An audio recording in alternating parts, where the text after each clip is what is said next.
This is part 1 of our Japan 2019 vlog. Actually, we're starting in Beijing since we had a few days of layover there. I've never been to Beijing, so during our drive from the airport to the hotel, I saw a lot of very interesting buildings, both modern and retro styled.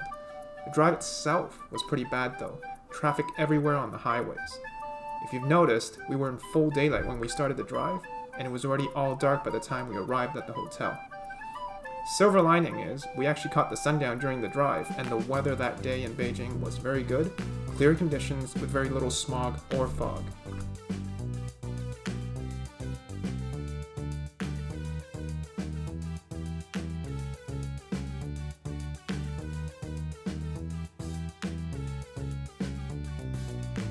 We stayed in the Grand Hyatt Beijing, which is a 5-star hotel. We stayed in the standard room, and it's pretty good. The hotel itself feels a bit old though, and you can see some dents and scrapes along the walls and fixtures. However, the room is quite large, and has large mirrors along the hall to make it feel even larger. It has the usual amenities, like a small fridge, water kettle, tea, etc. But the problem is, our water kettle actually leaked, which is annoying as hell. The washroom itself is pretty good size, and has both a tub and a shower. I do wish they'd better use the space though and make the shower a bit larger. It's quite small for a washroom this big, and there's just so much space in the middle that's just not used. The bed is a king, and the mattress is pretty hard. The TV is the most disappointing thing about this room. It's super small, and all the channels on it are only standard definition. There's no HD channels here. It's like I'm back in the 90s. There's a work desk as well, and a small sofa.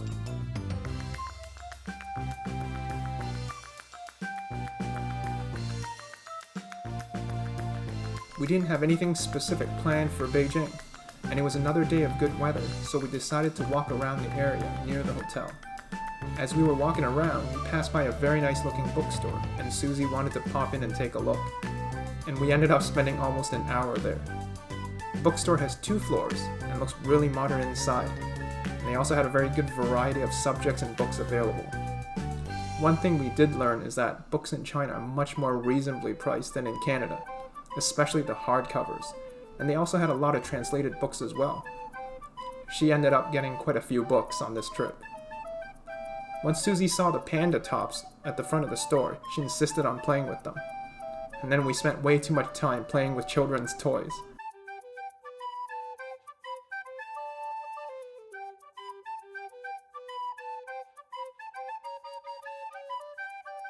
For lunch, we wanted to have dim sum, so Susie looked for highly rated dim sum restaurants near our hotel, using an app that's kind of like our Yelp called Dianping. The restaurant we found was called Lei Garden, and it did not disappoint. We found out later that this restaurant is actually a chain with more than 10 stores scattered throughout Asia.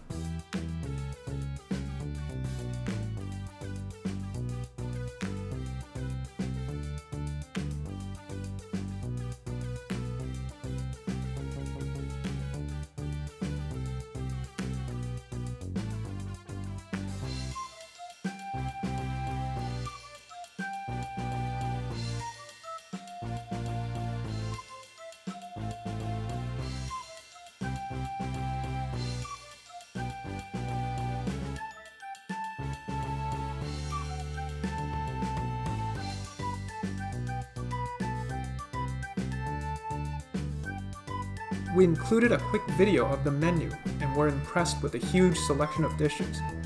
If you're interested in what dishes they have, you can pause the video to take a look.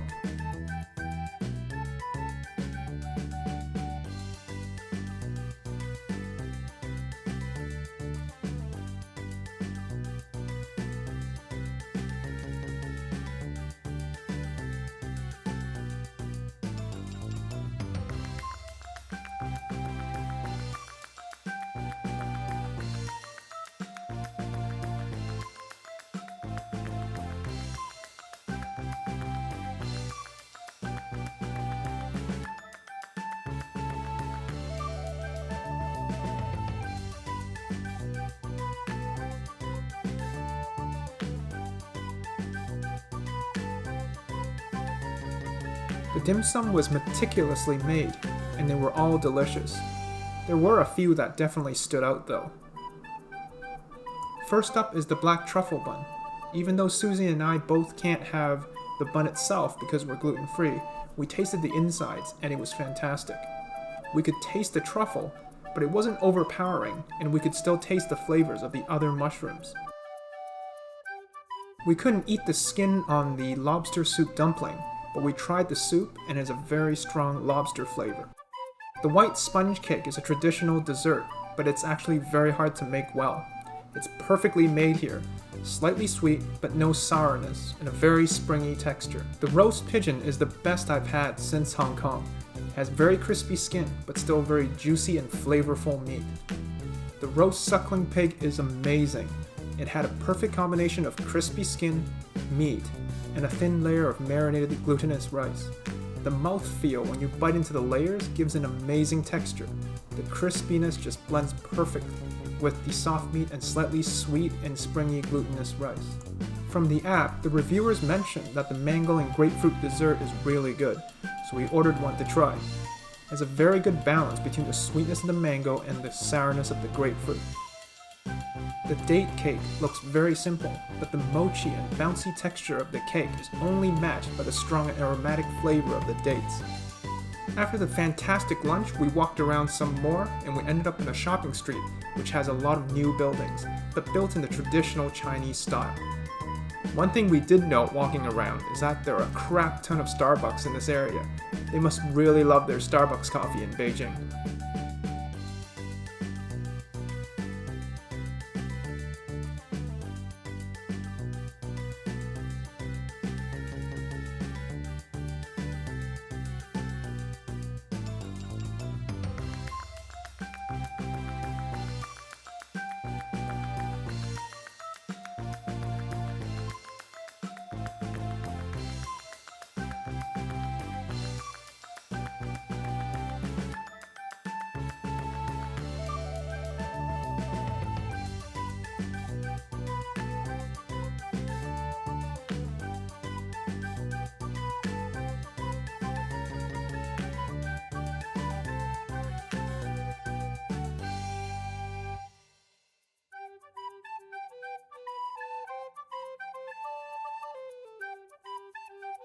We passed by a Starbucks Reserve store, which is like a higher end Starbucks, I believe, so we popped in to take a look.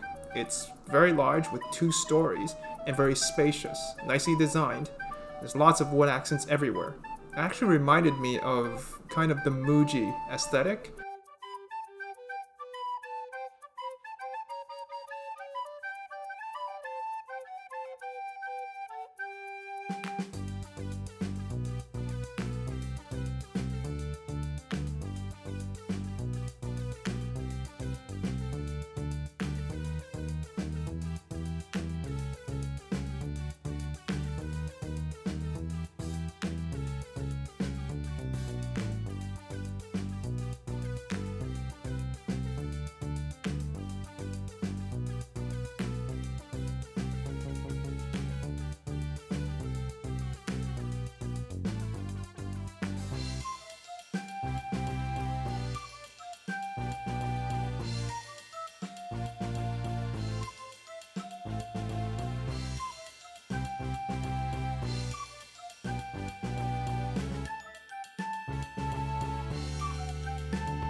When Susie was looking up Beijing hotels for our trip, she found that there's a Muji Hotel in Beijing.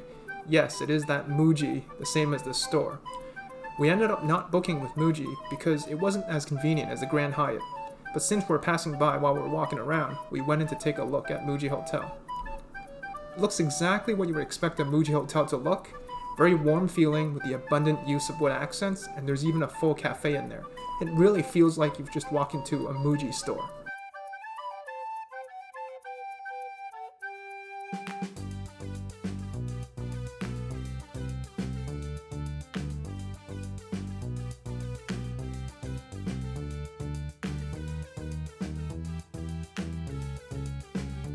Weirdly, the Muji Hotel in Japan in Ginza only recently opened, but seeing as how nice the Beijing Muji Hotel is, at least in the lobby, maybe we'll give the Japan one a shot next time we go to Tokyo.